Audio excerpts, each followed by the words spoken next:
ইলাল মুসহাফ, কোরআনের দিকে তাকালেই সওয়াব, পড়া লাগে না, বললে তো সওয়াব আছে, তাকানো মাত্রই। 2 নাম্বার আন-নাযার ইলা ওয়াজহিল ওয়ালিদাইন, মা বাবার চেহারা, মা বাবার খেদমত করলে তো সওয়াব আছেই, টাকা দিলে তো সওয়াব আছেই, কিন্তু মা বাবার চেহারার নজরের দিকে যদি রহমতের নজরে একবার তাকান, একটা কবুল হজ করলে যে সওয়াব, ওই সওয়াব আমল নামাই দিবে কে? মা বাবা এমন জিনিস আমরা চিনলাম না।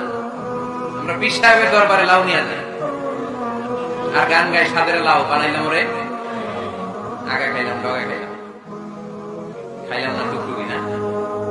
কই লাউ নিয়ে যান আপনি, কই হাদিয়া নিয়ে যান? আসল পীর সাহেব আপনার ঘরে, আপনার আব্বা সবচেয়ে বড় পীর সাহেব, আপনার আম্মা জান আপনার জন্য সবচেয়ে বড় পীর সাহেব। গোটা বিশ্বের সব পীর সাহেব যদি 50 বার করে কোরআন খতম দিয়ে 1 গ্লাস পানির মধ্যে ফু দেয়, আর আপনার আব্বা শুধু বিসমিল্লাহ বলে যদি 1 গ্লাসের পানিতে ফু দেয়, ওই গ্লাসের পানির ফুটা আল্লাহর কাছে কবুল হয়েছে। এজন্য বিশ্বনবী বলতেন, জান্নাতু তাহতা আকদামি উম্মাহাতিকুম।